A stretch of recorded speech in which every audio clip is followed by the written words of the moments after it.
काय नेमकं आजच्या बैठकीत झालेलं आहे आणि या बैठकीमध्ये मोठी नाराजी शिवसेनेमध्ये पाहायला मिळालेली आहे. काय घडलेलं नाही, ज्या 15 जागा आम्हाला भारतीय जनता पक्षाने देऊ केल्या होत्या त्याच्यावरती आमच्या पदाधिकाऱ्यांशी माननीय पक्षश्रेष्ठी एकनाथजी शिंदे यांनी चर्चा केली आणि त्याच्यानंतर काल मला रात्री एक यादी पक्षाकडून आलेली आहे आणि त्याच्यामध्ये 25 मतदारसंघांची ती यादी आहे आणि त्याच्यामध्ये बरेचसे मतदारसंघ ह्या 15च्या यादीत नव्हते तेही आहेत, ते आम्ही पूर्वी मागितले होते आणि या 25 महानगरपालिकेच्या वॉर्डांच्या मध्ये आम्हाला ते मिळावेत अशा प्रकारच्या मतापर्यंत आम्ही ठाम आहोत आणि तसं पत्र माझ्या सहीने आम्ही भारतीय जनता पक्षाकडे दिलेलं आहे.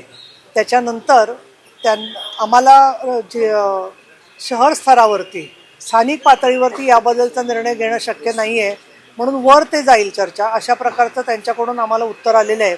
अशा परिस्थितीमध्ये आज आम्ही शिवसेनेच्या वतीने आमचे सगळे पदाधिकारी, मग त्याच्यात आमदार विजय बापू शिवतरे, त्याचबरोबर आबा बागुल नव्याने प्रवेशित केलेले, त्याचबरोबर उल्हास तुपे, नाना भानगिरे, अजय भोसले आणि रवींद्र धंगेकर हे सगळेजण आम्ही चर्चा केली आणि ती चर्चा अजूनही चालू आहे. त्याच्यामध्ये परत एकदा उदय सामंत साहेबांशी आमचं बोलणं झालं आणि कशा प्रकारे आता पुढे आपण या 25 ज्या वॉर्ड दिलेले आहेत त्याच्याबद्दलची आपण काय रणनीती आखायची याच्या संदर्भात चर्चा चालली आहे.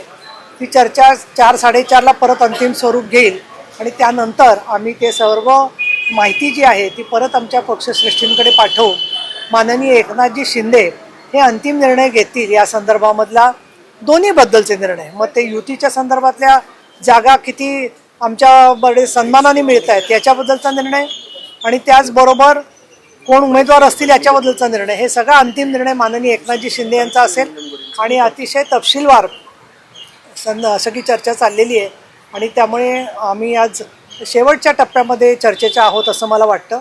त्यामुळे आजची जी पत्रकारांशी संवाद जो आहे तो मुख्यतः याच विषयावरती आहे आणि बाकीचं काही अजून राहिले असतील निर्णय तर त्याच्याबद्दलचा अपडेट आम्ही 4:30 किंवा 5:30-6 नंतर संध्याकाळी तुम्हाला करू. चर्चा सकारात्मक सुरू आहे की तुटण्याच्या कगारपर आहे? कारण नाना भानगिरे जाताना अक्षरशः नाराज होऊन गेले, उद्विग्न होऊन गेले त्यांच्यात आणि शिवतारेंमध्ये काहीतरी आतमध्ये वादावादी झाली शाब्दिक आणि नेमकं तेव्हा युती तुटणार आता नेमकं काय? ते आले आणि आल्याबरोबरच त्यांना काही फोन आला आणि त्याच्यानंतर ते तातडीचा काही निरोप आला म्हणून निघून गेले आणि त्याच्यामुळे मला कल्पना नाही की ते तुमच्याशी काय बोललेले आहेत, परंतु नाना भानगिरे हे पक्षाचे जबाबदार कार्यकर्ते आहेत, त्यांनी खूप विकासाचं काम केलेलं आहे, त्यामुळे त्यांचा काही गैरसमज झाला असेल तर तो जरूर दूर होईल असं मला वाटतं. काय गैरसमज झाला का त्यांचा? नाही ते बोलतील ना. आता आम्हाला त्याच्या संदर्भात काही मी भाष्य करणार नाही, कारण बैठकीमध्ये बाकीची चर्चा सगळी झालेली आहे. त्यांना काही तातडीचा फोन आल्यामुळे ते निघून गेले, त्यामुळे ते तुमच्या समोर होते, ते काय बोलले असतील तर ते त्यांची जबाबदारी आहे. 25 जागा दिल्या नाही तर शिवसेनेचा स्टँड काय असणार? हा सगळा स्टँड जो आहे तो आमचे पक्षनेते आणि मुख्य नेते उपमुख्यमंत्री एकनाथजी शिंदे यांची जी फडणवीस साहेबांशी चर्चा होईल त्यानुसार ते आम्हाला मार्गदर्शन करतील आणि त्यानुसार तो ठरेल. दादा सोबत जाणार का? कारण उदय सामंत त्यांचं फोनवर बोलणं झालं अशी माहिती आहे. नाही, तुमच्याकडे जी माहिती आहे उदय सामंत त्यांचं फोनवर बोलणं झालेलं आहे त्याबद्दलची कुठलीही माहिती आमच्याकडे नाही आहे आणि त्यामुळे ती माहिती जिथून तुम्हाला मिळते ती मिळवा आणि मला सांगा जरा.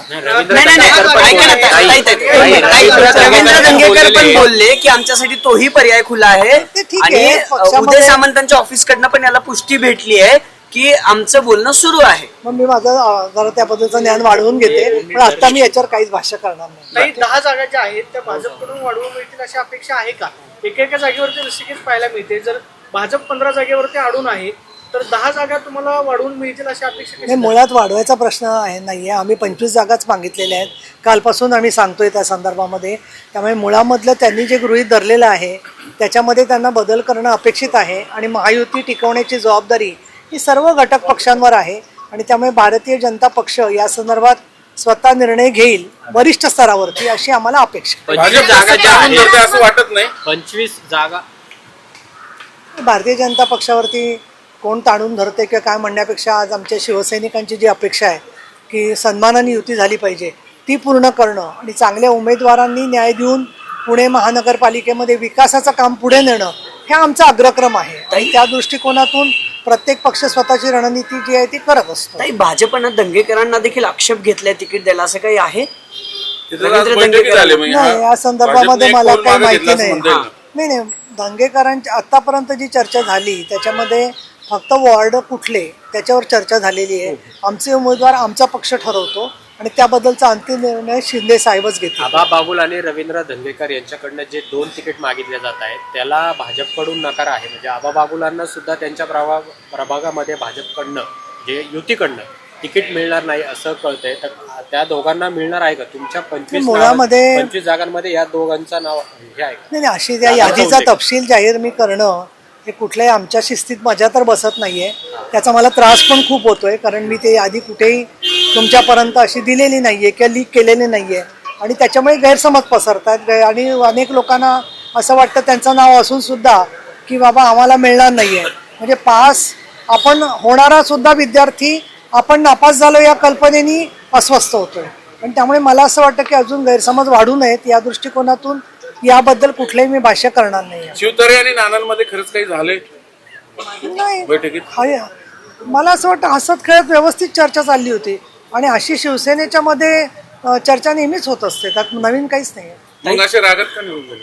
तुम्ही दिसलात त्यांना म्हणून मला असं नाही, वाटतं. नाही, नाही, नाही, नाही, ऐका ना, एकूण एक अंतिम निर्णय कधी होणार आहे? शिवसेना भाजप अंतिम निर्णय माझा अंदाज असा आहे आज रात्रीपर्यंत होईल. बरं, ते आंदेकरांच्या बाबतीत एक प्रश्न आहे. आज त्यांना कोर्टाने परवानगी तिघांनी म्हणजे त्यांच्या भाऊजाईंनी त्यांच्या सुनेनी त्यांनी स्वतः फॉर्म भरला. कोर्टाचे आदेश होते की घोषणाबाजी आणि शक्ती प्रदर्शन करू नका.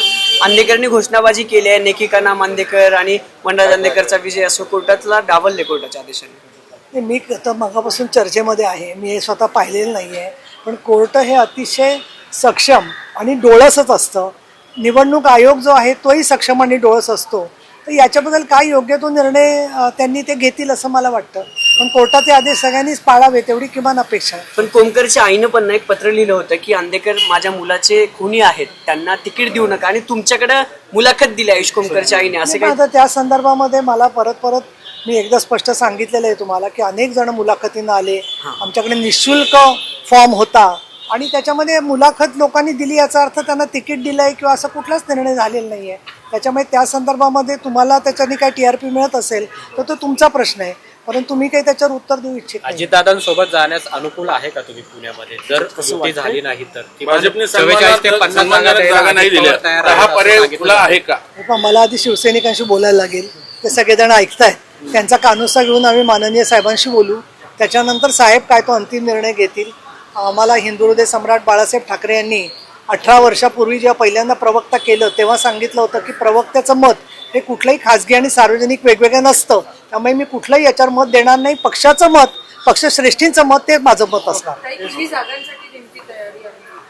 आम्ही आमची जागा तर आम्ही पाहिलं की 25 मागितलेल्या आहेत, पण आमची प्रत्यक्षामध्ये जागांची तयारी बऱ्याचशा ठिकाणी आहे. 60 ठिकाणी वॉर्डमध्ये फॉर्म भरायला म्हणजे प्रत्यक्ष सबमिट करायला नाही, परंतु फॉर्मची तयारी ठेवायला सांगितलेलं आहे आणि त्याचा आढावा आमचा सुरू आहे.